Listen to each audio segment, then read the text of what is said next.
지금 중국이 발칵 뒤집혔습니다. 유럽 600조 원 규모의 무기 시장에서 한국이 압도적인 속도로 계약을 휩쓸었기 때문입니다. 폴란드 K9 자주포 계약 6개월, 노르웨이 K2 전차 납품 4개월, 핀란드 천공 미사일 시스템 8개월. 유럽 각국이 앞다투어 한국산 무기를 주문하고 있습니다. 반면 중국이 제시한 납기는 무려 3년. 베이징 군수업계는 충격에 빠졌습니다. IMF 때 구제받던 나라가 유럽을 구하다니 이게 말이 됩니까? 그리고 그 진실을 확인하기 위해 중국 국영기업의 군사 전문 기자 류젠하오가 직접 나섰습니다. 하지만 그가 유럽에서 마주한 것은 속도가 아닌 신뢰라는 이름의 무기였습니다. 한국은 어떻게 600조 시장의 판도를 바꿨는지 지금부터 그 놀라운 이야기가 시작됩니다. 안녕하세요. 저는 류젠하오입니다. 베이징 천하방산 본사 34층 회의실, 오전 9시 정각이었습니다. 거대한 스크린에 붉은 숫자들이 깜빡였어요. 600조 원. 유럽 무기 시장의 규모였죠. 장외의 이사가 테이블을 두드리는 소리가 회의실을 가득 채웠습니다. 분노가 섞인 목소리가 울려 퍼졌어요. 한국 놈들이 우리 앞에서 설쳤다고 하더군요. 저는 노트북 화면을 바라보며 씁쓸하게 웃었습니다. 폴란드 계약 6개월, 노르웨이 계약 4개월. 한국 방산업체들이 유럽을 휩쓸고 있었거든요. 우리 천하방산이 제안한 3년 납기와는 차원이 달랐어요. 장회의의 시선이 저를 향했습니다. 차가운 눈빛이었어요. 당신이 직접 나서라고 하더군요. 한국의 거품을 벗겨내야 한다면서 말이에요. 저는 고개를 끄덕였습니다. 사실 이미 예상했던 일이었거든요. 군사 전문 기자로 8년을 일하면서 한국 방산에 대한 제 생각은 확고했어요. 빠른 속도. 그건 사람을 갈아넣는 시스템의 결과일 뿐이라고 믿었습니다. 한국은 사람을 몰아붙여 속도만 내는 나라라고 답했죠. 협력이 아니라 동원이라고요. 회의실 분위기가 한순간에 바뀌었어요. 장회의가 만족스러운 표정을 지었습니다. 바로 그거라고 하더군요. 한국의 허상을 까발려야 한다면서요. 저는 가슴속에서 뭔가 꿈틀거리는 걸 느꼈어요. 냉소와 자신감이 뒤섞인 감정이었습니다. 솔직히 한국 방산의 성공이 불편했거든요. IMF 때 구제받던 나라가 갑자기 유럽 시장을 장악한다? 말이 안 됐죠. 유럽이 진짜 기술을 원한다면 선택은 우리일 거라고 생각했어요. 장회의가 폴더를 제 앞으로 밀었습니다. 폴란드 입찰 자료였어요. 한화에어로스페이스와 현대로템이 우리의 주요 경쟁 상대로 표시되어 있었습니다. 저는 자료를 훑어보며 코웃음을 쳤어요. 한국 기업들의 제안서는 너무 완벽했어요. 오히려 의심스러울 정도로 말이죠. 6개월 납기, 현지 기술 지원, 24시간 AS. 이런 조건들이 정말 가능한 건지 의문이 들었습니다. 저는 장회의에게 말했어요. 직접 가서 확인해보겠다고요. 그들의 허점을 찾아내겠다고요. 폴란드행 항공편을 예약하면서 저는 확신에 차 있었습니다. 한국의 거품을 터뜨리는 건 시간 문제라고 생각했거든요. 그들이 아무리 빨라도 결국은 부실한 시스템이 드러날 거라고 믿었어요. 바르샤바 공항에서 내리면서 차가운 공기가 폐를 파고들었어요. 하지만 제 마음은 뜨거웠습니다. 진실을 밝힐 기회에 대한 기대감 때문이었죠. 그때는 몰랐어요. 제가 찾으려던 진실이 생각과는 완전히 다른 모습일 거라는 걸요. 바르샤바 국방부 청사 회색 건물 4층 회의실에 도착한 건 오후 2시였어요. 저는 중국 기자 신분증을 목에 걸고 조용히 뒤쪽 자리에 앉았습니다. 폴란드 국방장관 야누시 코발스키가 연단에 올라섰죠. 그의 얼굴은 진지했어요. 오늘 두 나라의 제안을 최종 검토한다고 하더군요. 첫 번째 발표자는 우리 천하방산 대표였습니다. 3년 납기, 20% 가격 할인, 5년 무상 AS. 숫자만 보면 나쁘지 않은 조건이었어요. 저는 고개를 끄덕이며 메모를 했습니다. 그런데 한국 측 발표가 시작되자 분위기가 달라졌어요. 한화에어로스페이스 유럽 사업팀장이 단상에 올라섰습니다. 키가 크고 차분한 인상의 여성이었어요. 박지윤이라는 이름표를 달고 있었죠. 그녀가 입을 열자마자 회의실이 조용해졌습니다. 6개월 납품, 현지 기술팀 상주, 48시간 긴급 대응. 박지윤이 말하는 조건들은 비현실적으로 들렸어요. 저는 펜을 놓고 그녀를 바라봤습니다. 과연 이런 약속을 지킬 수 있을까요? 하지만 더 놀라운 건 그 다음이었어요. 박지윤이 노트북을 열자 화면에 실시간 영상이 떴습니다. 폴란드 기술자 3명이 화상으로 연결되어 있었죠. 그들은 이미 서울 공장에서 한국 엔지니어들과 함께 작업 중이라고 했어요. 입찰도 끝나지 않았는데 말이에요. 우린 약속이 아니라 현실을 보여드리고 있다고 박지윤이 말했어요. 폴란드 국방장관의 표정이 변했습니다. 감탄이 섞인 눈빛이었어요. 회의실 곳곳에서 웅성거리는 소리가 들렸습니다. 저는 당황했어요. 이건 제가 예상했던 시나리오가 아니었거든요. 한국이 단순히 빠른 납기를 약속하는 게 아니라 이미 실행에 옮기고 있다는 뜻이었으니까요. 야누시 장관이 질문을 던졌습니다. 만약 중간에 문제가 생기면 어떻게 할 거냐고요. 박지윤은 차분하게 답했어요. 저희는 문제가 생기기 전에 함께 해결책을 찾겠다고요. 이미 폴란드 기술팀과 협업하고 있는 이유라고 하더군요. 야누시 장관이 고개를 끄덕이며 말했어요.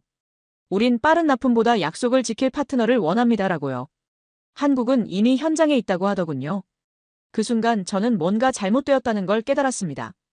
이건 단순한 속도 경쟁이 아니었어요. 한국은 다른 게임을 하고 있었거든요. 입찰 결과는 예상대로였어요. 한국의 승리였죠. 폴란드 측은 신뢰할 수 있는 파트너를 선택했다고 발표했습니다. 저는 굴욕감을 느꼈어요. 호텔로 돌아와서 저는 급히 기사를 썼습니다. 한국기술 표절설이라는 제목으로요.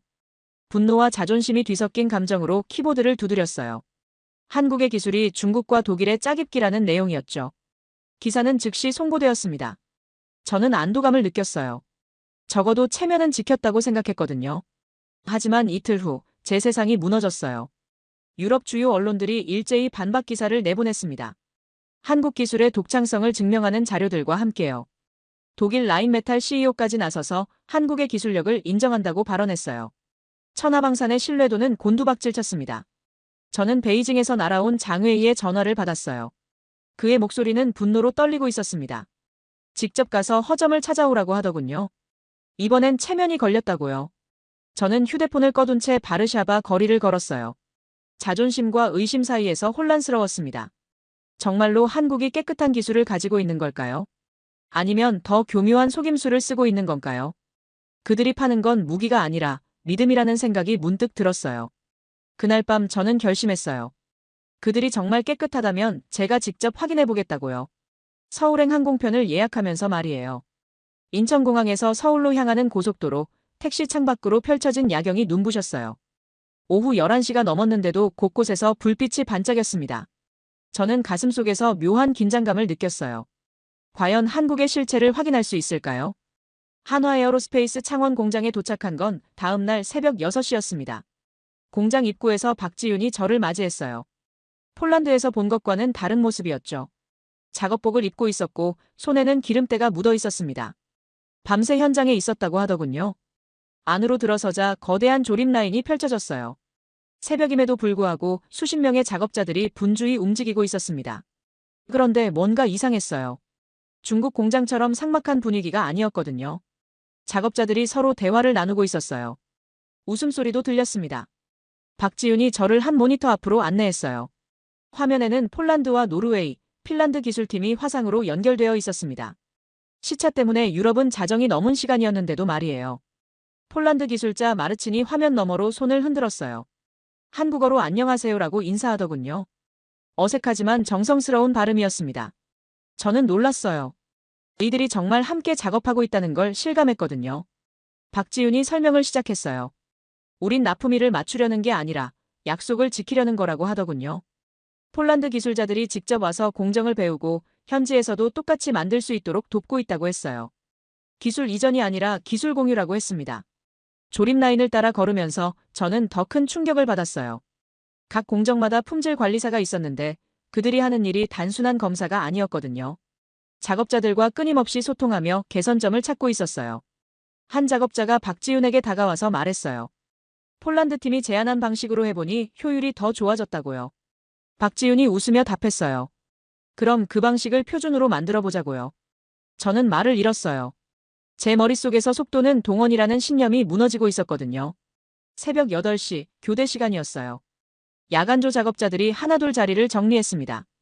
그런데 놀라운 일이 벌어졌어요. 주간조와 야간조가 서로 인사를 나누며 업무를 인수인계하고 있었거든요. 단순한 업무 전달이 아니었어요. 서로의 고민을 나누고 해결책을 함께 찾고 있었습니다. 박지윤이 제게 말했어요. 이게 우리의 속도라고요. 사람을 밀어붙이는 게 아니라 사람들이 스스로 달려나가게 만드는 거라고요. 점심시간에 저는 카페테리아에서 작업자들과 함께 식사를 했어요. 한 베테랑 기술자가 저에게 말했어요. 예전엔 빨리빨리만 외쳤는데 지금은 함께를 배우고 있다고요. 오후 3시 폴란드에서 긴급 연락이 왔어요. 설계 변경이 필요하다는 내용이었습니다. 저는 이때다 싶어서 주의 깊게 관찰했어요. 과연 어떻게 대응할지 궁금했거든요. 박지윤은 당황하지 않았어요. 즉시 관련 팀을 소집했습니다. 30분 만에 회의실이 가득 찼어요. 설계팀, 생산팀, 품질팀, 그리고 화상으로 연결된 폴란드 팀까지요. 회의가 시작되자 각자 의견을 쏟아냈어요. 문제점과 해결책을 놓고 열띤 토론이 벌어졌습니다. 그런데 놀라운 건 누구도 책임을 미루지 않는다는 것이었어요. 2시간 후 해결책이 나왔어요. 설계 변경과 동시에 생산 공정도 조정하기로 했습니다. 일정은 그대로 유지하면서 말이에요. 폴란드의 마르친이 화면 너머로 감탄했어요. 놀랍다고 하더군요. 이런 속도로 문제를 해결하는 팀은 처음 본다고요. 박지윤이 웃으며 답했어요. 우린 혼자가 아니라 함께니까 가능한 일이라고요. 저녁 무렵 공장을 나서면서 저는 혼란스러웠어요. 이건 기술이 아니라 사람을 믿는 시스템이었거든요. 제가 생각했던 한국의 모습과는 완전히 달랐어요. 호텔로 돌아가는 택시 안에서 저는 창밖을 바라봤어요. 서울의 밤이 다시 시작되고 있었습니다. 수많은 불빛들이 각자의 자리에서 빛나고 있었어요. 이건 복제가 아니라 믿음이라는 생각이 들었어요. 서울에서의 3일이 지나고 저는 베이징으로 돌아왔어요. 하지만 마음은 여전히 그 창원 공장에 머물러 있었습니다. 천하방산 사무실에 앉아서도 자꾸만 폴란드 기술자 마르친의 웃는 얼굴이 떠올랐어요. 그런데 바로 그날 세상을 뒤흔들 뉴스가 터졌습니다. EU 집행위원회가 긴급 기자회견을 열었어요. 화면 속 우르줄라 폰데어 라이엔 위원장의 표정이 단단했습니다. 2035년까지 영내 무기 구매 65% 확대를 선언한다고 발표했어요. 천하방산 사무실이 술렁였어요. 겉으로는 시장 확대처럼 들렸지만 사실상 외부 수출국에 대한 봉쇄였거든요. 장외의가 쾌재를 불렀습니다. 드디어 유럽이 정신을 차렸다고 하더군요. 중국 언론들이 일제히 조롱 기사를 쏟아냈어요. 유럽이 자립선언, 한국의 시대는 끝났다는 제목들이 포털 사이트를 도배했습니다. 저도 그 대열에 합류해야 한다는 압박을 받았어요. 하지만 저는 주저했습니다. 서울에서 본 그들의 모습이 자꾸 떠올랐거든요. 3일 후 예상치 못한 소식이 들려왔어요. 한화에어로스페이스가 독일 뒤셀도르프의 유럽 현지 공장 설립을 발표한 거였습니다. 동시에 현대로템도 폴란드에 기술센터를 짓겠다고 했어요. 장외의의 얼굴이 일그러졌어요. 이게 뭔 소리냐고 고함을 쳤습니다. 저는 급히 관련 자료를 찾아봤어요. 한국 기업들의 전략이 놀라웠습니다. 단순한 수출이 아니라 현지화를 선택한 거였어요. 유럽 안에서 유럽을 위한 무기를 만들겠다는 전략이었죠. 더 놀라운 건 기술 이전 계획이었어요. 핵심 기술까지 공유하겠다고 발표했습니다. 저는 박지윤이 했던 말이 떠올랐어요. 우린 고객이 아니라 동반자를 원한다고 했던 그 말이요. 그날 밤 저는 긴 칼럼을 썼어요. 한국은 공급자가 아니라 파트너로 진화하고 있다는 제목으로요. 한국방산의 성공 비결이 기술이 아니라 신뢰에 있다는 내용이었습니다. 기사를 송고하고 나서 뿌듯했어요. 처음으로 진실을 썼다는 생각이 들었거든요. 하지만 2시간 후 제 기사가 삭제되었습니다. 장외의가 제자리로 성큼성큼 걸어왔어요. 얼굴이 새빨갛게 달아올라 있었습니다. 이게 뭔 소리냐고 다그쳤어요. 한국의 성공은 곧 우리의 실패라고 했습니다. 그런 기사는 존재할 수 없다고 하더군요. 저는 반박했어요. 하지만 이게 사실이라고요. 현장에서 직접 본 거라고요. 장외의가 책상을 쾅 쳤어요. 사실이 뭐가 중요하냐고 소리쳤습니다. 중요한 건 체면이라고요. 중국의 자존심이라고요. 그 순간 저는 깨달았어요. 우리가 진실보다 체면을 우선시하는 나라라는 걸요. 저는 자리에서 일어났습니다. 더 이상 할 말이 없었어요. 사무실을 나서면서 동료들의 시선을 느꼈습니다. 연민과 경계가 뒤섞인 눈빛들이었어요. 집으로 돌아가는 지하철에서 저는 휴대폰을 확인했어요. 외신 속보가 떠 있었습니다. 속보, 폴란드 군수기지 폭발, 한국 복구팀 파견 검토 중. 저는 가볍게 웃으며 속삭였어요. 또 한국이라고요. 그리고 아무런 명령도 없이 스스로 결심했습니다. 폴란드로 가겠다고요.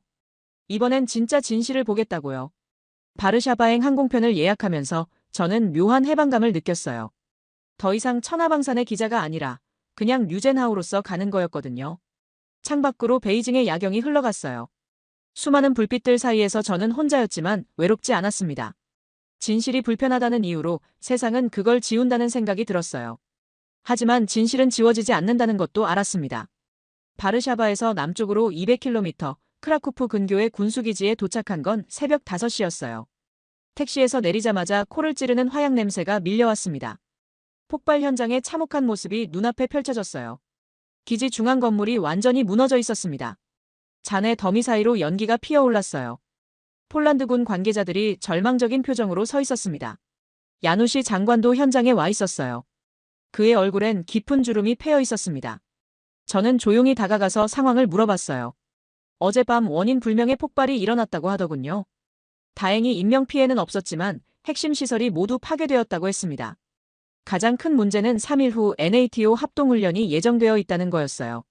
유럽 방산업체들은 이미 철수를 결정했습니다. 계약 조항상 불가항력 상황이라며 책임을 회피했어요. 독일의 라인메탈, 프랑스의 탈레스 모두 마찬가지였습니다. 야누시 장관이 한숨을 쉬며 말했어요. 훈련을 연기할 수밖에 없을 것 같다고요. 그때 멀리서 차량 소리가 들렸어요. 흰색 승합차 2대가 기지로 들어왔습니다. 차에서 내린 사람들을 보고 저는 깜짝 놀랐어요. 박지윤이었습니다. 그리고 서울에서 봤던 한국 기술자들이었어요. 박지윤이 야누시 장관에게 다가갔습니다. 늦어서 죄송하다고 했어요. 소식을 듣자마자 바로 출발했다고 하더군요. 장관이 의아한 표정을 지었어요. 계약에 없는 일인데 왜 왔냐고 물었습니다. 박지윤의 대답이 인상적이었어요. 파트너의 어려움을 모른 척할 수 없다고 했습니다. 함께 해결해보자고 했어요. 한국팀이 현장 조사를 시작했습니다. 체계적이고 신속했어요. 30분 만에 복구 계획을 세웠습니다. 48시간 안에 기지를 재가동시키겠다고 발표했어요. 폴란드 관계자들이 고개를 저었어요. 불가능하다고 했습니다. 하지만 한국팀은 이미 움직이기 시작했어요. 박지윤이 전화를 걸어 한국에서 긴급 부품을 공수하도록 지시했습니다. 동시에 폴란드 현지 기술자들과 합류해서 작업팀을 구성했어요. 저는 그 모습을 지켜봤습니다. 카메라를 들고 기록하기 시작했어요. 첫 번째 밤이 지났어요. 비가 내리기 시작했습니다. 작업 환경이 더욱 열악해졌어요. 진흙범벅이 된 현장에서도 작업은 계속되었습니다. 새벽 3시 한국 기술자 김철수가 진흙투성이가 된 채로 잠깐 쉬고 있었어요. 저는 그에게 다가가서 물어봤습니다. 왜 이렇게까지 하느냐고요? 김철수가 웃으며 답했어요. 시간이 아니라 신뢰가 문제라고 했습니다. 우리가 여기서 포기하면 앞으로 누가 우리를 믿겠냐고 했어요. 그 말이 가슴에 와닿았어요. 두 번째 날 오후 한국에서 긴급 공수한 부품들이 도착했습니다. 동시에 폴란드 전역에서 자원봉사 기술자들이 몰려왔어요. 한국팀의 진정성에 감동받은 사람들이었습니다. 작업 현장의 분위기가 달라졌어요. 언어가 달라도 마음은 통했습니다. 한국어와 폴란드어가 뒤섞인 가운데서도 완벽한 협업이 이루어졌어요. 밤이 되어도 작업은 멈추지 않았습니다. 조명탑을 설치해서 24시간 작업을 계속했어요. 저는 그 모든 과정을 카메라에 담았습니다. 48시간이 지났어요.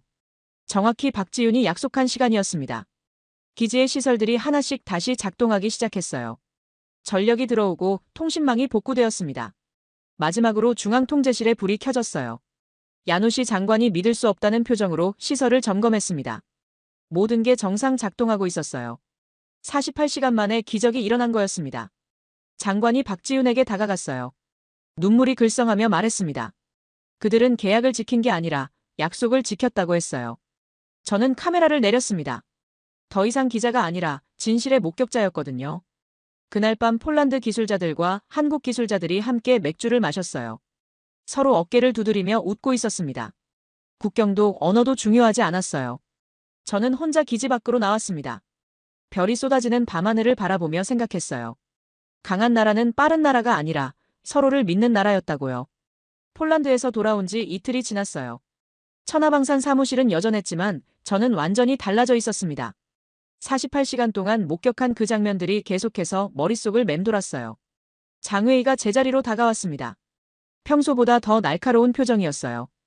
긴급 상황이 발생했다고 하더군요. 한국의 폴란드 기지 복구 소식이 유럽 전역에 퍼지고 있다는 거였어요. 천하방산의 체면이 완전히 구겨졌다고 했습니다.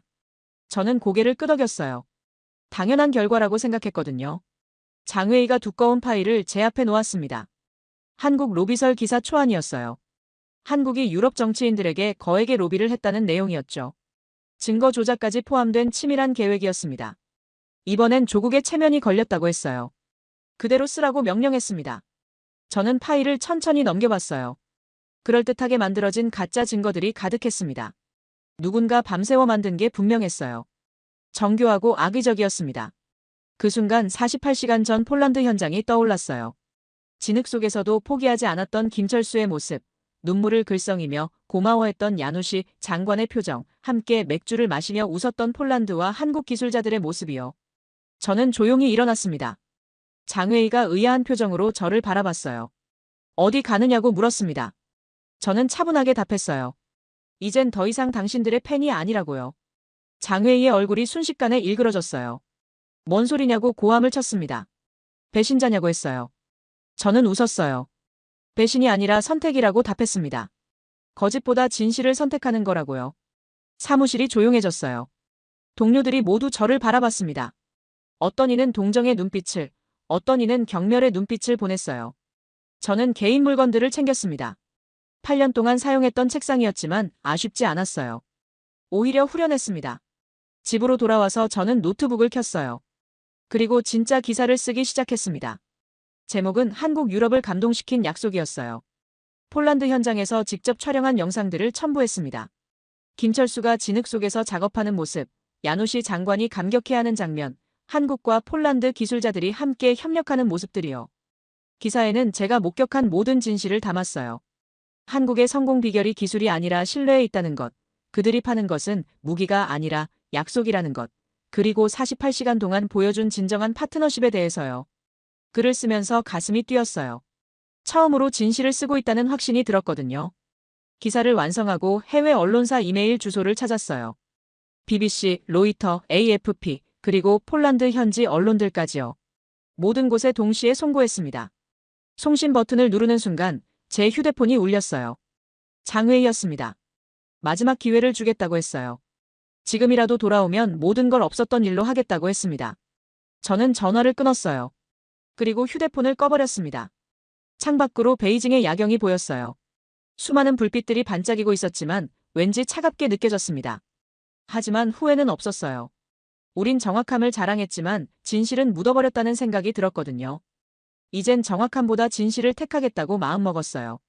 그날 밤 저는 깊이 잠들었습니다. 오랜만에 편안한 잠이었어요. 꿈속에서도 폴란드 기지의 별빛이 반짝이고 있었습니다. 다음 날 아침 저는 휴대폰을 켜자마자 깜짝 놀랐어요. 수십 개의 부재중 전화와 메시지가 쌓여 있었습니다. 해외 언론사들로부터 온 연락이었어요. BBC 기자가 전화를 걸어왔습니다. 제 기사가 하루 만에 유럽 전역으로 퍼지고 있다고 했어요. 추가 인터뷰를 요청했습니다. 저는 믿을 수 없었어요. 제 기사가 정말 세상에 울려 퍼지고 있다는 걸 실감했거든요. 온라인 뉴스 사이트들을 확인해봤습니다. 한국, 단 48시간 만에 유럽 기지를 구하다라는 제목의 기사들이 곳곳에 올라와 있었어요. 제가 촬영한 영상들도 함께 퍼지고 있었습니다. 가장 놀라운 건 댓글들이었어요. 유럽 시민들의 반응이 뜨거웠거든요. 독일 네티즌이 썼어요. 이게 진짜 파트너십이라고요. 프랑스 사용자는 한국의 신뢰성에 감탄한다고 했습니다. 폴란드 사람들은 고마움을 표현하고 있었어요. 오후 3시 폴란드 대통령 안제이 두다가 공식 성명을 발표했습니다. 청와대에서 긴급 기자회견을 열었어요. 화면 속 두다 대통령의 목소리가 떨리고 있었습니다. 한국이 없었다면 우리는 아직도 멈춰 있었을 것이라고 했어요. 이것이 진정한 동맹의 모습이라고 발표했습니다. EU 집행위원회도 입장을 발표했어요. 한국의 신속한 대응에 깊은 감사를 표한다고 했습니다. 앞으로 더욱 긴밀한 협력을 추진하겠다고 발표했어요. 하지만 중국의 반응은 정반대였습니다. 저녁 뉴스에서 앵커가 제 이름을 언급했어요. 류젠하오를 국가 반역자로 지명한다고 발표했습니다. 제 사진까지 공개되었어요. 순간 온몸에 소름이 돋았습니다. 인터넷 검열도 시작되었어요. 제 기사를 공유하거나 댓글을 다는 모든 게시물이 삭제되었습니다. 한국 관련 긍정적 내용들이 일제히 차단되었어요. 천하방산에서는 저를 즉시 해고한다고 발표했습니다. 8년간의 경력이 하루 만에 사라졌어요. 하지만 이상하게 두렵지 않았어요. 오히려 속이 시원했습니다. 그날 밤 친구 왕밍이 조심스럽게 연락해왔어요. 숨어서 살아야 할 것 같다고 걱정했습니다. 하지만 저는 웃으며 답했어요. 진실이 이렇게 시끄러울 줄은 몰랐다고요. 다음 날 더 큰 파장이 일었어요. 노르웨이와 핀란드도 한국과의 방산 협력을 확대하겠다고 발표했습니다. 제 기사가 불러온 나비 효과였어요. 독일 슈피겔지가 심층 기사를 냈어요. 신뢰를 수출하는 나라, 한국이라는 제목으로요. 제 영상들을 바탕으로 한국 방산의 성공 비결을 분석한 내용이었습니다. 프랑스 르몽드도 사설을 실었어요. 유럽이 배워야 할 것은 한국의 기술이 아니라 신뢰라고 썼습니다. 저는 카페에 숨어서 이 모든 상황을 지켜봤어요. 제가 던진 작은 돌멩이가 거대한 파도를 만들고 있었습니다. 베이징 거리를 걸으면서 사람들의 시선을 느꼈어요. 누군가 저를 알아봤을 수도 있었습니다. 하지만 후회는 없었어요. 그날 저녁 홀로 맥주를 마시며 생각했어요. 진실이 불편하다는 건 그게 진실이라는 증거라고요. 제 휴대폰에 해외 언론사들의 연락이 계속 들어왔어요. 인터뷰 요청들이었습니다. 저는 그중 몇 곳을 선택해서 화상 인터뷰에 응했어요. 세상에 더 많은 진실을 알리기 위해서였습니다. 밤늦게 창밖을 바라보며 저는 미소를 지었어요. 내일부터 새로운 삶이 시작될 거라는 확신이 들었거든요. 1년 후 서울 코엑스 전시장이었어요. 아시아 최대 방산 전시회가 열리고 있었습니다. 저는 한국 방산 기업의 유럽 프로젝트 자문 기자로 일하고 있었어요. 믿기지 않는 변화였습니다. 박지윤과 함께 전시장을 둘러보고 있었어요. 1년 전 폴란드에서 만났던 그녀였습니다. 지금은 한화에어로스페이스 글로벌 협력 담당 이사가 되어 있었어요. 전시장 곳곳에서 눈에 띄는 문구가 있었습니다. 메이드 위드 유럽, 메이드 위드 폴란드. 단순한 메이드 인 코리아가 아니었어요. 저는 그 문구를 바라보며 감회가 새로웠어요. 1년 전만 해도 상상할 수 없었던 모습이었거든요. 한화에어로스페이스 부스에서는 폴란드 기술자 마르친이 직접 설명을 하고 있었어요. 유창한 한국어로 방문객들에게 제품을 소개하고 있었습니다. 그의 얼굴에는 자부심이 가득했어요. 독일 뒤셀도르프 공장에서 생산된 K9 자주포 모형도 전시되어 있었습니다. 한국 기술과 유럽 감성이 조화를 이룬 작품이었어요. 현대로템 부스에서는 더욱 놀라운 광경이 펼쳐졌어요. 폴란드, 노르웨이, 핀란드 엔지니어들이 함께 새로운 전차 모델을 개발하고 있다고 발표했습니다. 진정한 공동 개발이었어요. 점심시간에 박지윤과 한강공원을 걸었어요. 따뜻한 봄볕이 내리쬐고 있었습니다. 그녀가 조심스럽게 물어봤어요. 이제 후회 안 하느냐고요. 저는 미소를 지었습니다. 후회할 이유가 없다고 답했어요. 오히려 감사하다고 했습니다. 박지윤이 의아한 표정을 지었어요. 뭘 감사하냐고 물었습니다. 저는 한강을 바라보며 답했어요. 진실을 볼 수 있게 해줘서 감사하다고요. 한국은 무기를 팔지 않았다고 했습니다. 믿음을 보여줬다고 했어요. 그녀가 웃으며 말했어요.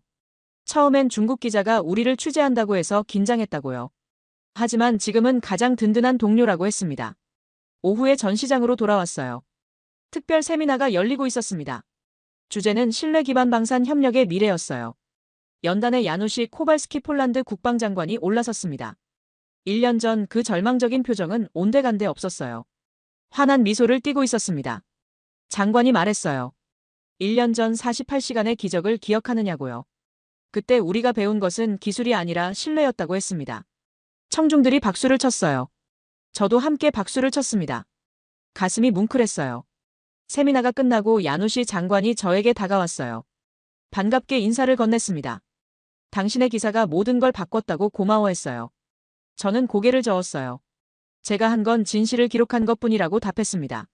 장관이 진지하게 말했어요. 때로는 진실을 기록하는 것이 세상을 바꾸는 가장 큰 힘이라고요. 저녁 무렵 전시장이 한산해졌어요. 박지윤과 함께 마지막 라운딩을 했습니다.